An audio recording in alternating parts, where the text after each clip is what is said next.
Puji Tuhan, selamat pagi, salam sejahtera di dalam kasih Tuhan kita Yesus Kristus. Puji Tuhan, kembali bertemu hari Selasa ya, Selasa tanggal berapa ini? 29 atau 30? Puji Tuhan.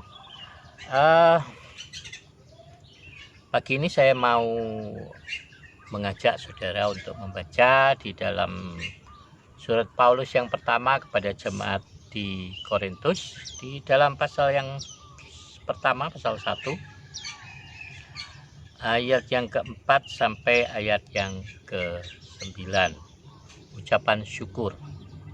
Aku senantiasa mengucap syukur kepada Allahku karena kamu atas kasih karunia Allah yang dianugerahkannya kepada kamu dalam Kristus Yesus.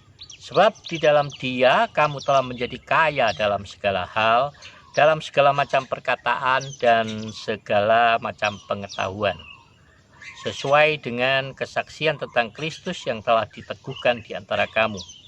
Demikianlah kamu tidak kekurangan dalam suatu karunia pun, sementara kamu menantikan pernyataan Tuhan kita Yesus Kristus. Ia juga akan meneguhkan kamu sampai kepada kesudahannya, sehingga kamu tak bercacat pada hari Tuhan kita Yesus Kristus. Allah yang memanggil kamu pada persekutuan dengan anaknya Yesus Kristus Tuhan kita adalah setia. Puji Tuhan. Kemarin seorang teman mem-WA saya ya.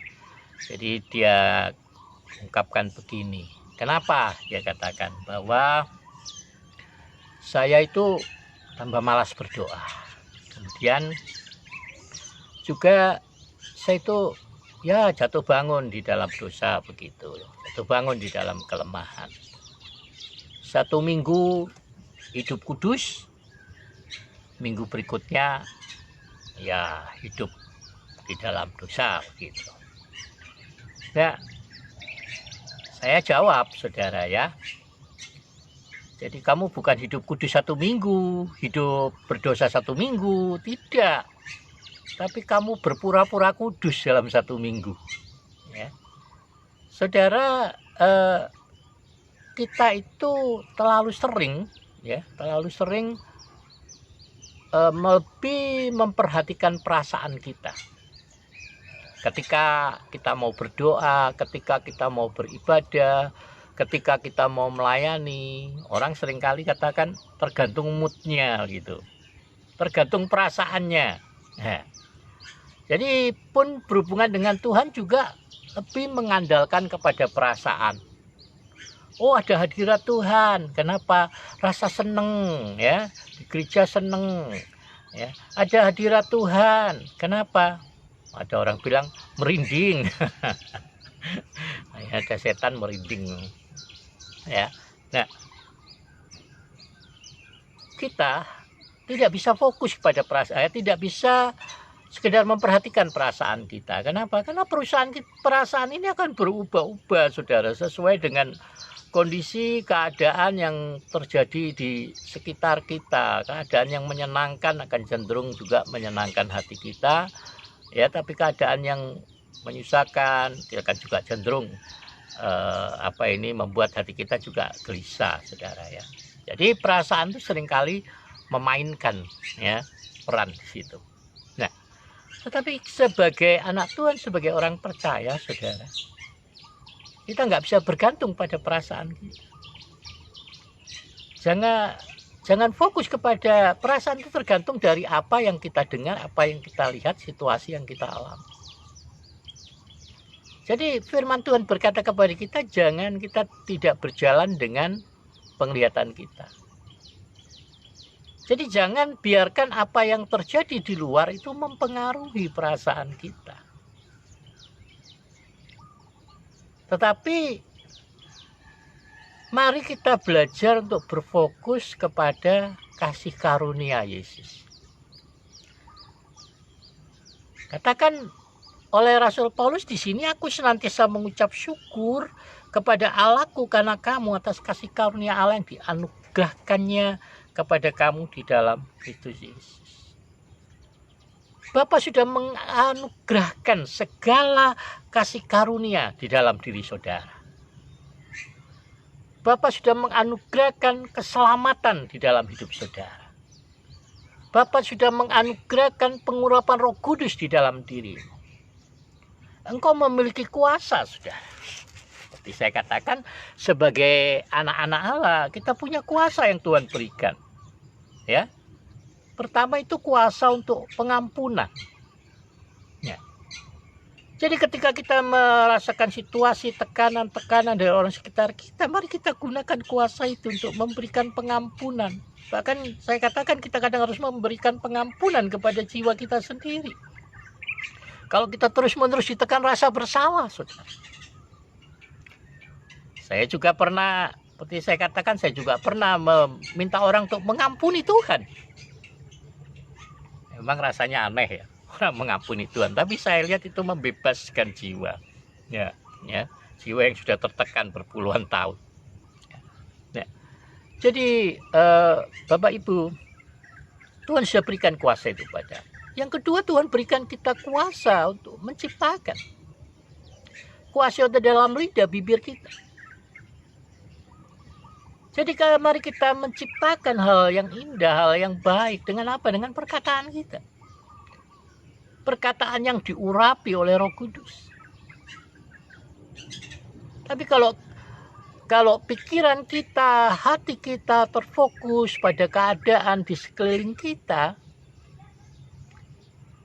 maka justru perasaanlah yang akan bermain di sana. Mari belajar, saudara.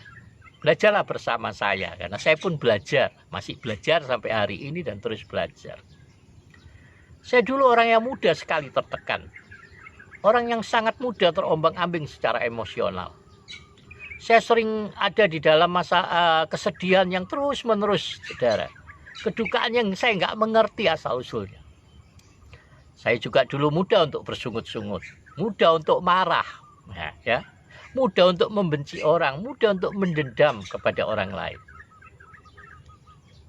Tapi Tuhan Yesus di dalam kasih karunia yang besar kepada saya terus mengajar saya, menantang saya untuk memberikan pengampunan dengan memperkatakan pengampunan. Saya terus belajar untuk mengucap syukur kepada Tuhan apapun keadaannya. Jadi saya mengajarkan kepada saudara, katakan saja demikian. Terima kasih Yesus. Terima kasih Yesus.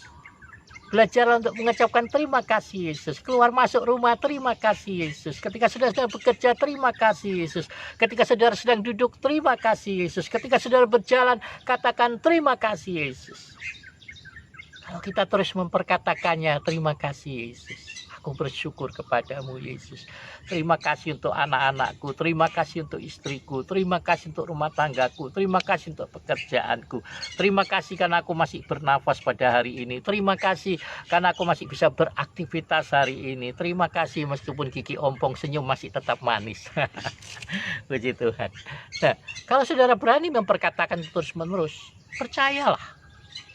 Apa yang saudara ucapkan itu akan, seperti yang saya katakan, apa yang kita cenderung kita terus-menerus dengarkan itu akan mempengaruhi ya hati kita.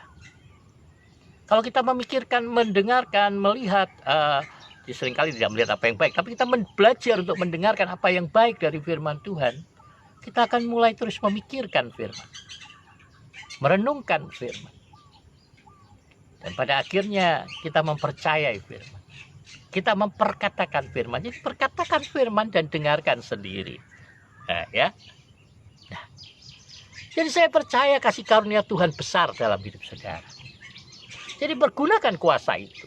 Kuasa pengampunan, kuasa memperkatakan. Saudara. Ya. Yang ketiga itu kuasa untuk memberi. Jangan pelit saudara ya. Mari perhatikan keadaan sekeliling saudara. Bantulah orang yang kesulitan. Bukan soal keuangan saja saudara ya. Maksud saya bantulah orang, kalau ada orang melihat mukanya muram, bantulah dengan motivasi, dengan perkataan-perkataan yang menguatkan, dengan perkataan yang menyejukkan. Kita membawa kata-kata damai di dalam mulut kita. Ya. Kalau kita terus mempergunakan itu, melatih diri kita di dalam karunia-karunia Tuhan. Karunia itu bukan Jangan pikir karunia itu mujizat, karunia itu karunia kesembuhan, karunia berkata-kata dalam bahasa roh, karunia bukan, saudara. Itu karunia jawatan. Tapi karunia yang saya maksudkan sini adalah kuasa, kemampuan yang Tuhan berikan untuk kita menjadi berkat. Untuk hidup kita menjadi berkat untuk orang lain. Jadi pergunakan kuasa itu pada saudara. Saudara, semakin sering kita melatih penggunaan karunia-karunia itu, maka kita akan bertumbuh di dalam kasih karunia. Semakin saudara memberi, semakin saudara melayani, saudara akan bertumbuh di dalam kasih karunia. Semakin saudara terus berani memperkatakan ucapan-ucapan syukur, saudara akan bertumbuh di dalam kasih karunia. Semakin kita terus melayani dalam memberikan motivasi, kata-kata yang baik, dorongan kepada orang lain, kita akan bertumbuh dalam kasih karunia. Tapi kalau kita terus berfokus pada perasaan kita akan cenderung untuk menghakimi orang lain, mempersalahkan orang lain, mempersalahkan diri. Saudara, kita akan terus tenggelam dan terpuruk di dalam rasa belas kasihan kepada diri sendiri. Pada akhirnya itulah yang akan menggagalkan langkah-langkah kita. Saudara tidak akan bertumbuh dengan itu. Tapi saudara, engkau bertumbuh di dalam kasih karunia Tuhan. Jadi jangan fokuskan pada dirimu dan perasaan. Tidak perlu kita berusaha untuk saya mau berbuat baik untuk Tuhan. Saya mau melayani Tuhan dengan sungguh-sungguh. Saya mau lebih baik hari ini dibanding hari kemarin. Atau saya mau mencapai sesuatu di hari esok. Kadang pendeta suruh kita berjanji di awal tahun. Saya nggak pernah nyuruh orang berjanji. Ya. Tapi saya ingin setiap kita melayani Tuhan di dalam kekuatan, di dalam kasih, di dalam kemurahan yang Tuhan anugerahkan di dalam hidup kita. Ya. Jadi layani saja. Lakukan saja. Ya, lakukan yang menurut saudara bisa saudara lakukan. Tidak perlu bergantung kepada penilaian orang apakah yang saudara lakukan itu baik atau terbaik. Saudara, kita tidak perlu merasa harus excellent di dalam melakukan segala sesuatu. Tetapi lakukan segala sesuatu dengan sukacita. Lakukan segala sesuatu di dalam kemurahan Tuhan. Lakukan segala sesuatu oleh karena saudara tahu saudara sudah mendapat kemurahan Tuhan yang berlimpah dalam hidup saudara. Ya. Jadi percayalah, saya pernah mengalaminya. Begitu dulu saya tertekan untuk menjadi hamba Tuhan yang baik, menjadi ayah yang baik, suami yang baik, tapi saya semakin lama semakin gak baik. Tapi ketika saya menyerah kepada kehendak Tuhan, saya mulai melayani Tuhan dan membangun rasa cinta saya kepada Tuhan, membangun rasa cinta saya kepada sesama. Ketika saya berhenti menuntut apapun dari orang-orang sekitar saya, menuntut apapun dari keluarga saya, menuntut apapun dari diri saya sendiri. Saya mengatakan dulu pada istri saya, mulai hari ini jangan lakukan apapun untuk senangkan hati saya. Lakukan segala sesuatu untuk senangkan dirimu. Lakukan segala sesuatu untuk menyenangkan hati Tuhan. Dan itulah yang saya kerjakan. Saya tidak pernah bermaksud untuk menyenangkan hati orang lain. Tapi saya bersenang-senang dengan apa yang Tuhan percayakan. Bersenang-senang dengan apa yang Tuhan karuniakan. Saya bersenang-senang dengan apapun yang saya kerjakan. Karena saya tahu saya anak kesayangan Tuhan, anak kesayangan Bapa kita di surga. Maka Bapa suka bermain dengan anaknya, anak-anak kesayangannya. Oh, istri saya kalau cucunya datang suka bermain umpet-umpetan, saudara, ya, kayak anak-anak itu. Cucunya senang sekali. Ya, istri saya pun senang sekali.